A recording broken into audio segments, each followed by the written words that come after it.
Hello, everybody. Welcome to Dagish America Presents. I'm your host, Ben Harrell, and I am excited to kick off Season 6 of the podcast. Over the last several seasons, we've explored everything from pest control techniques and fumigation procedures to compliance, product innovations, and real-world case studies. But this season, we're doing something just a little bit different. We're focusing on what drives all of those things to succeed: leadership. And where better to begin than the foundation of every successful fumigation operation: safety. So, in episode 1, we're talking about what it means to lead with safety first. Not just by following rules, but by building a workplace culture that prioritizes safety through accountability, training, and example setting. When safety becomes part of the mindset, something every team member owns, you see fewer incidents, stronger teams, and better results for everyone. And to help us kick off the season the right way, I've invited Sean Wilson, Specialty Business Director at Dagish America, to join me. Sean brings valuable insight on how leadership can create lasting behavioral change. So, let's dive in, and please help me welcome Sean to the podcast. Sean, how you doing today? I'm doing great, Ben. How are you? I'm doing terrific. I know you've been a guest on the podcast before, but it's been a while, and I think some things have changed for you since the last time you were on the podcast. So I just kind of wanted to start out by giving you an opportunity to kind of introduce yourself to the podcast audience and let them know a little bit about yourself.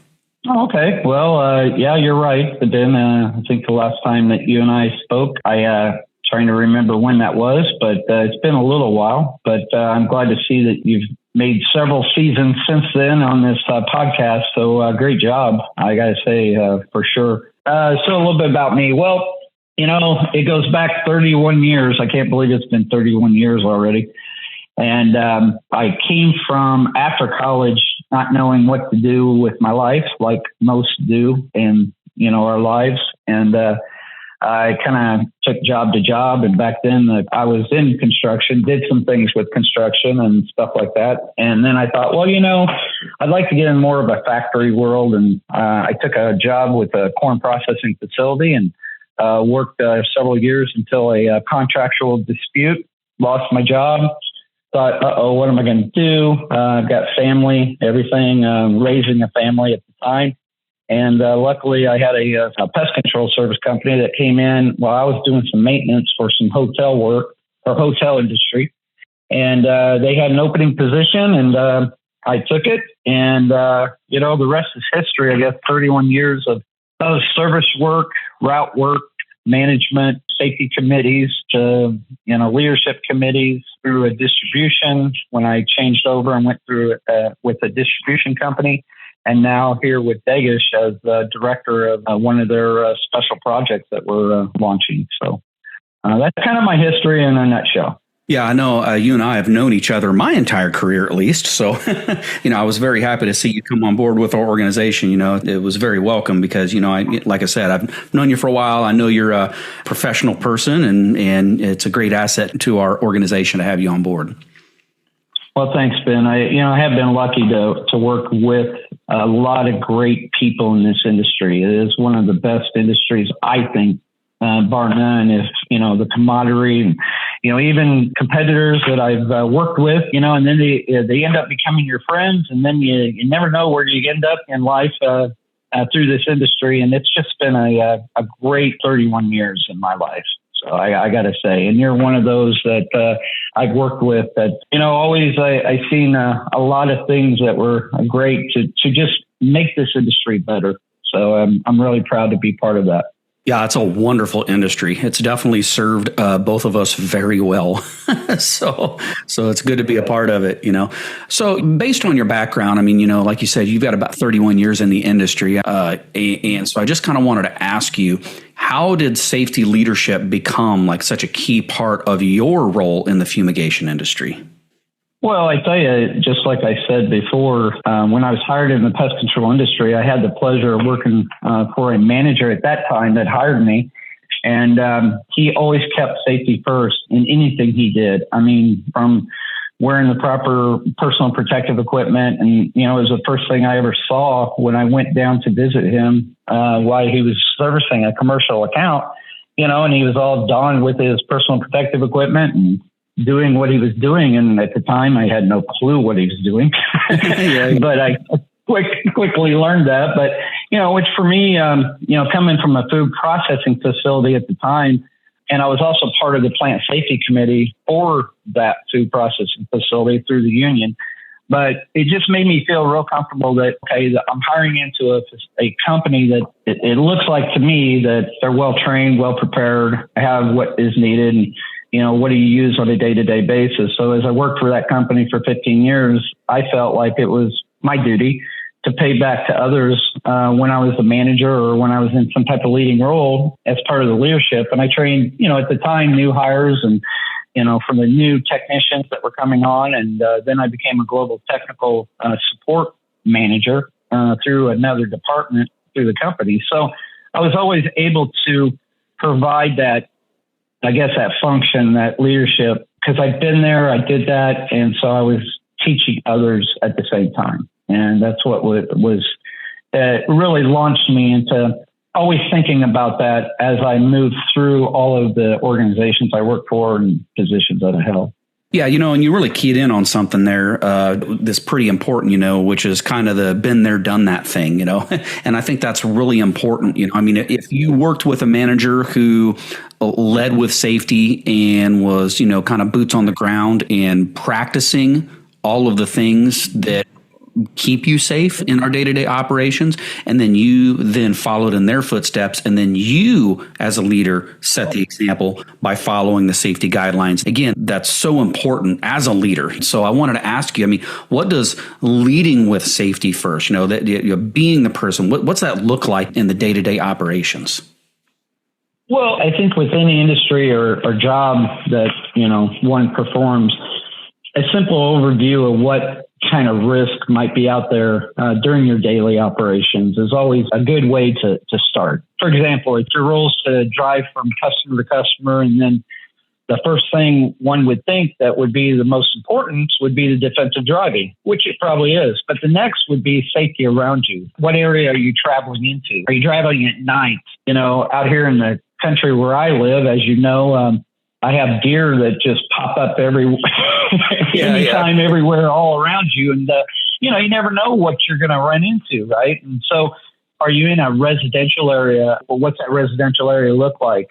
Try to always think about those outside things of your day-to-day operations. Are you in a factory? Factories carry with them a lot of different potential safety risk, and you have to really understand if a motor, a sifter, a auger is in running, there's all kinds of safety issues that you need to be aware of as you work through those day-to-day operations. And then just in our daily life, I think for me, waking up in the morning, and it gets harder every day for me, but when getting out of bed, you don't just jump out of bed. In my case, I sit up, I make sure that I don't step on my dog or bang my knee on something, So, those are things from a daily life. And I guess that what I'm trying to say is that if you're doing a routine of some sort, you're subconsciously, thinking about safety because it becomes part of your life. It's when your subconscious mind, I think, shuts off. And then that's when you constantly think about, well, what are the ifs, what ifs, or the if I do this, or what could possibly be that outcome. That's where I think that if you can get your subconscious to really understand safety, you'll do it just without even thinking about it. Yeah. And you bring up some really, really good points, because in our industry, a lot of times, when we hear the word safety, the first thing we think of is personal protective equipment, or PPE, which obviously is extraordinarily important. You have to follow the label. You have to wear the proper PPE. But I think a lot of times we kind of forget why we're wearing the PPE. What danger is there that may or may not be present that requires the PPE? And so being aware of those surroundings and being proactive, which I think is kind of what you're talking about, thinking about those environments that you're in and the dangers that those environments could present for you, but not just for you, but also for the people around you, So what are you doing that could cause a safety concern for maybe others, bystanders, other employees, things like that? So it's not just about the PPE. It's about, your safety, why you need the PPE. But then, what you're alluding to is, being careful and cognizant of the others around you and making sure that the actions that you're taking are keeping them safe as well.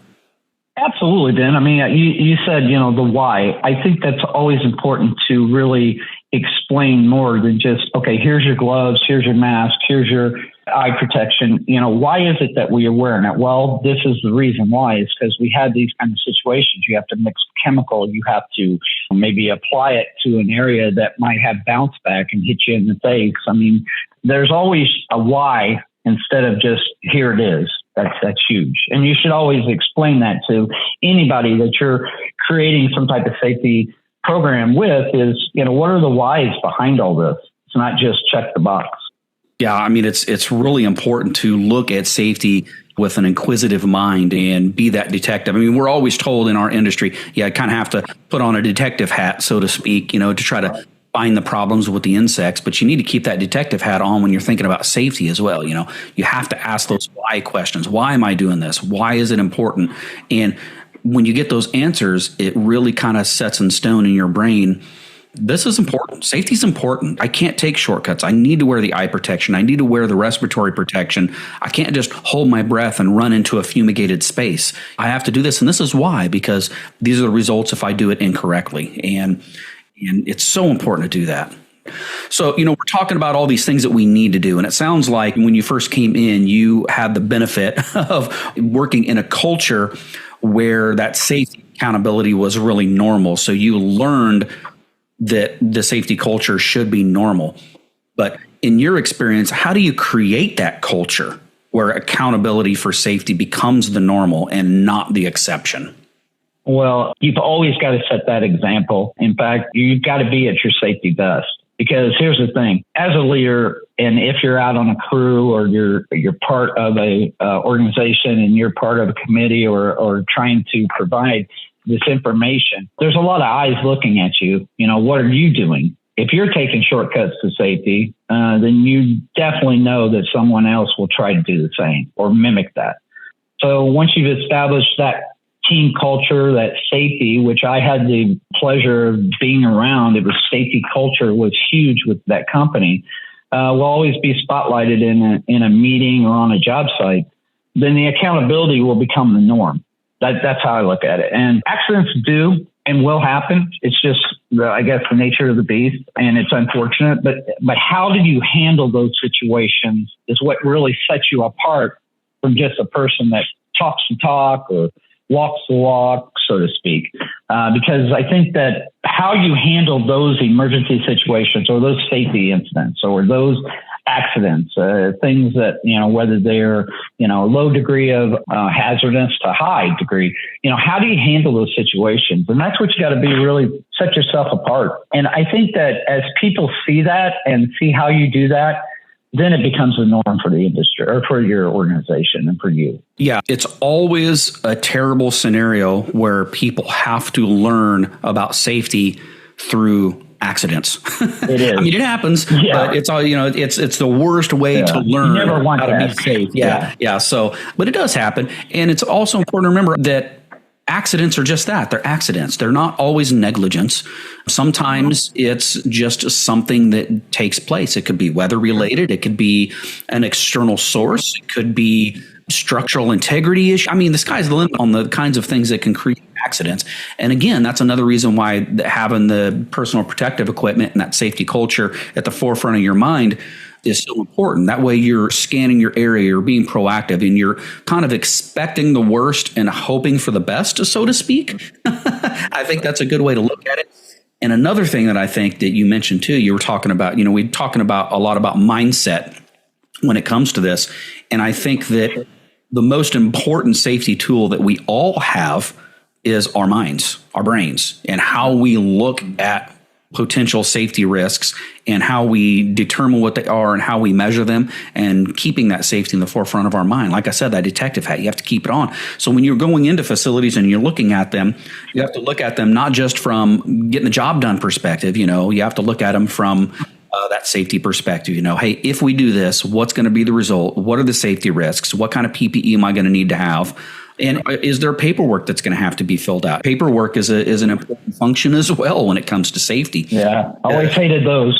Oh yeah. They're not the most fun things to fill out, accident reports, things like that. No. That's for sure. But it's important because it's something that you can learn from in the future. If you document it, you can look at it in the past, just like you would a fumigation management plan. You can look at it and say, hey, where did we succeed? Where did we have challenges? And then how do we make ourselves better in the future? Yeah, you have to review it. You have to go back and follow up and use that as a tool for the next time. Yeah, absolutely. Yeah. So what do you think are some of the common obstacles that we run into as far as safety culture goes? I mean, it's sometimes difficult to build that safety culture. I think it shouldn't be, but I think sometimes it is. So what are some of the common obstacles that you've maybe ran into in your past or you think may exist? And then how do you overcome those obstacles? Well, I'll tell you, the number one thing that I remember right out of the gate, and I still to this day, and even in my position today, it seems like in most of our positions within this industry, the pest control industry, most of the time, the pest control operators are working alone.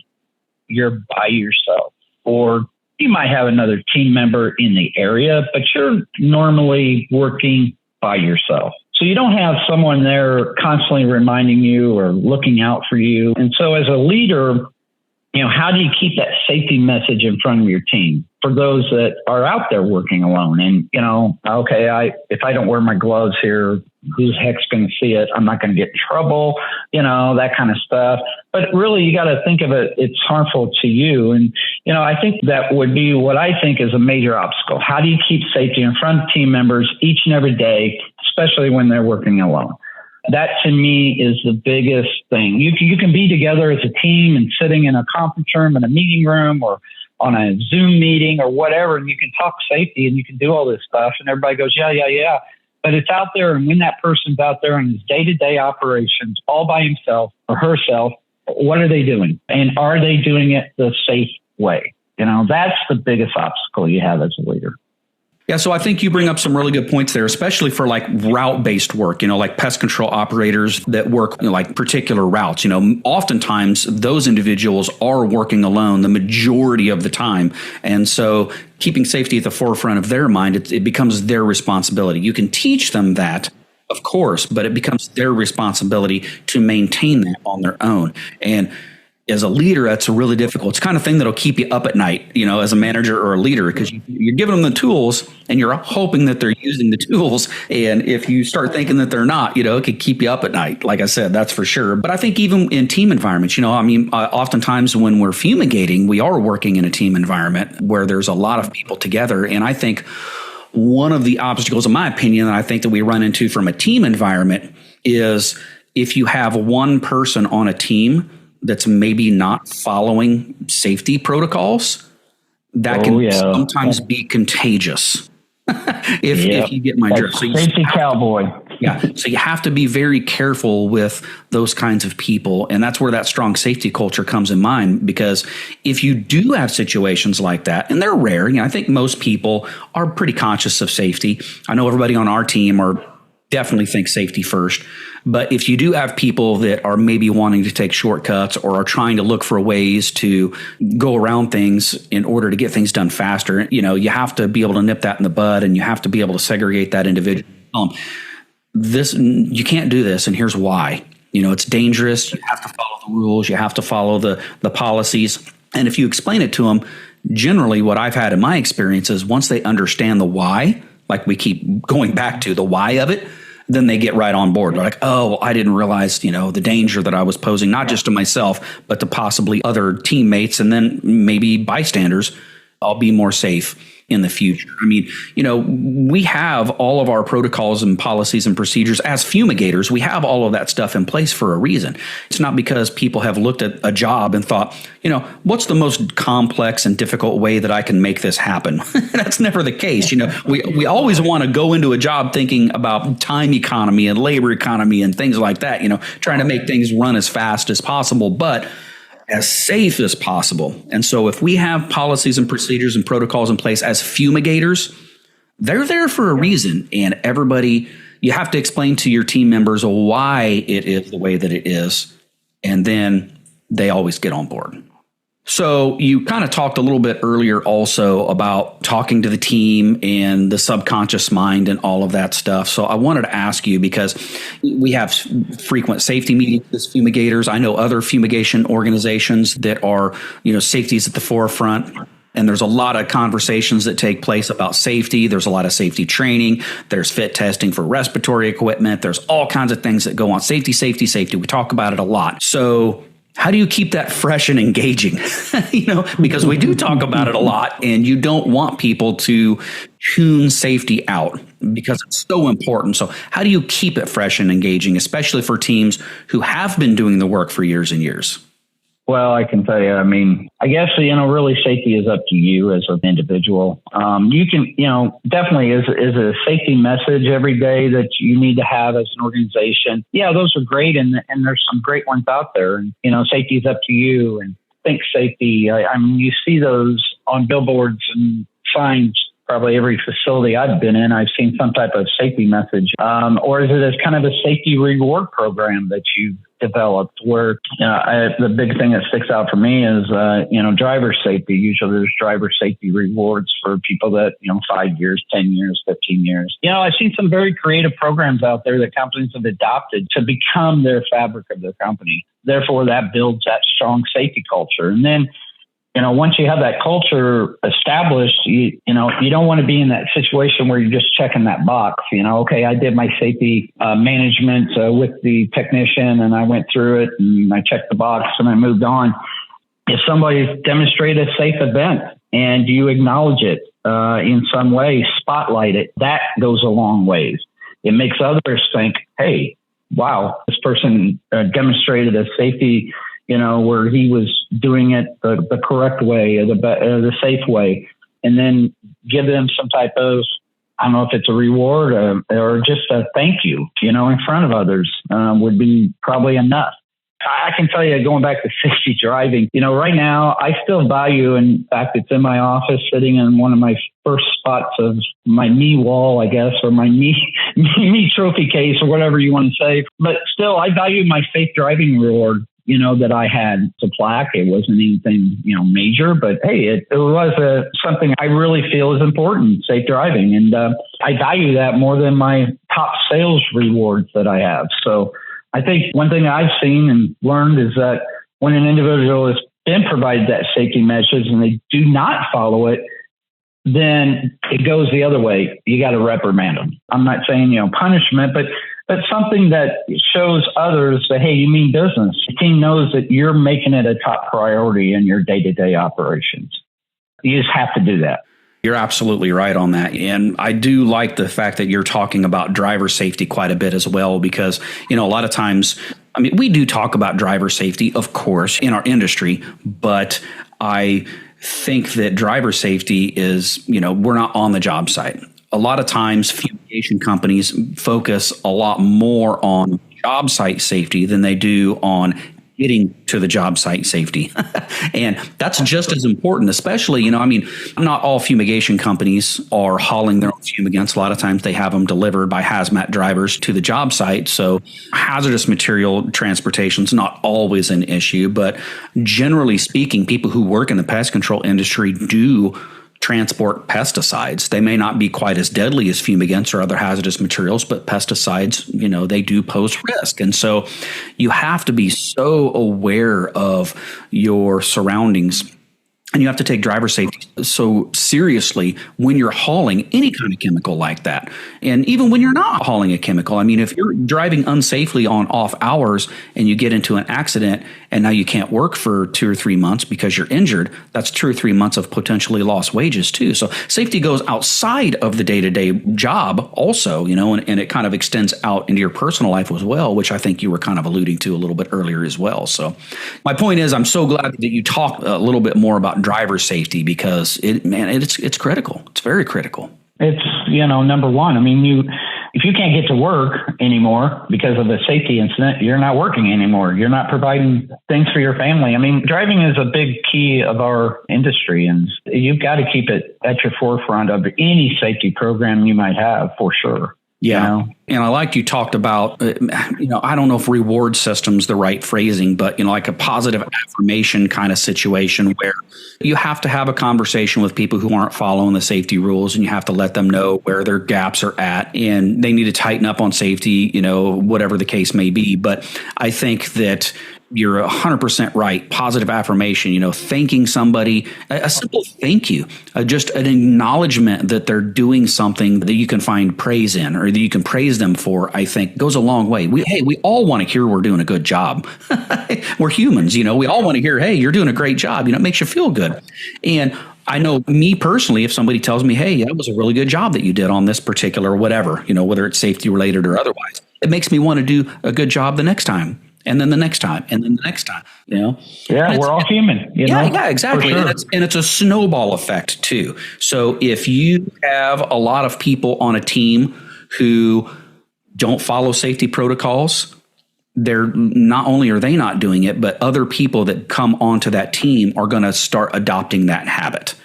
If you have strong leaders on your team that are doing things the correct way, that also is contagious, and you will teach younger people or newer people when they come onto your team, hey, this is the way that it needs to be done. So all of that stuff is contagious. Bad habits are contagious, just as much as good habits are contagious. So you want to make sure that you have those people on your team that do things the right way and do. And don't be, and not to interrupt you, but don't be afraid to make it a point right there. If you see it, say something. It is very important at that time.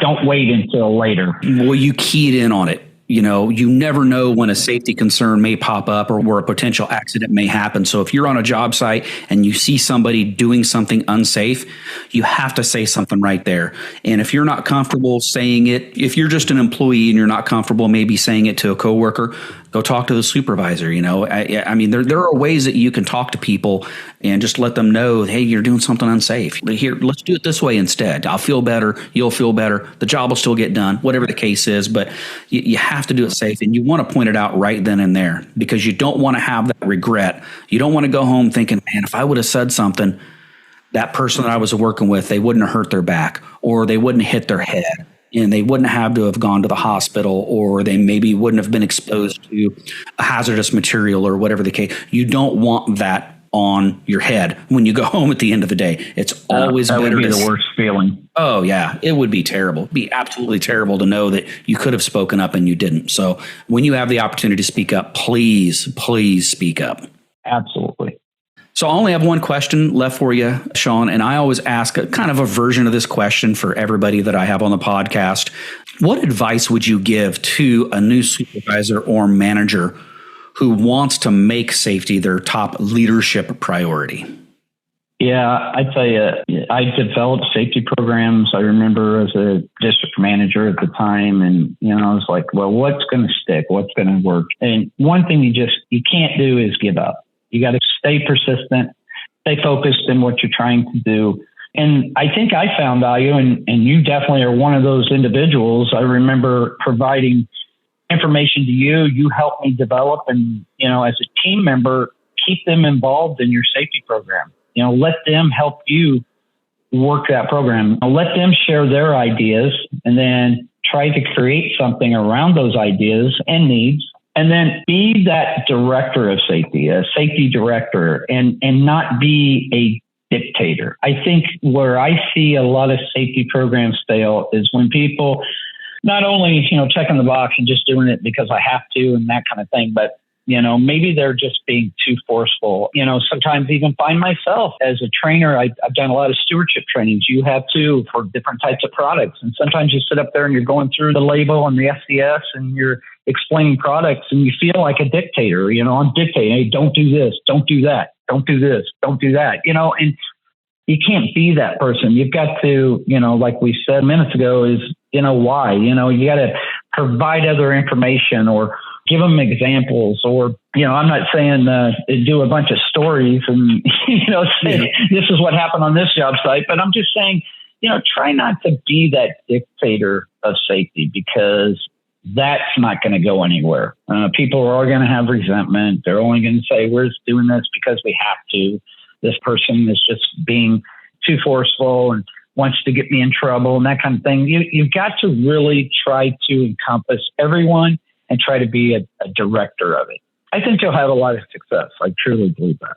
Yeah, I mean, you keyed in on so many good points, but one in particular that I really liked was, you said that safety is kind of and I'm paraphrasing here, but safety is kind of a group effort. It's a team effort. So you can't be the person that just barks orders at your team when it comes to safety. You have to involve them. You have to bring them into the fold, and you have to take in their advice, take in their opinions, have those conversations, make them feel comfortable about coming to you with safety concerns. And then if you do that, now it's become a group endeavor and not just a management endeavor. Now everybody wants to keep everybody safe. I mean, the goal at the end of the day is to go home healthy to your family. That's correct. Yep. Think about it every day. Yeah. Well, hey, Sean, thanks a lot for your time today, buddy. I really appreciate it. And man, some great insight on an extremely important topic to our industry. So thank you. I appreciate it. You're welcome, my friend. Take care and be safe. Sounds good. Thanks. All right. Take care. Bye-bye. I want to extend a special thanks to Sean for joining us and helping us launch this season with such a powerful message. Leadership isn't just about directing work. It's also about creating an environment where everyone takes ownership, especially when it comes to safety. In our next episode, we'll shift gears and explore another leadership challenge: managing your time effectively in a high-pressure, deadline-driven industry like ours. And as always, if you have a question you'd like to ask us, or a topic you'd like to hear us talk about on the podcast, please email us at podcast@dagishamerica.com, or you can find us on our social media sites. Until next time, I'm Ben Harrell, and thanks for listening.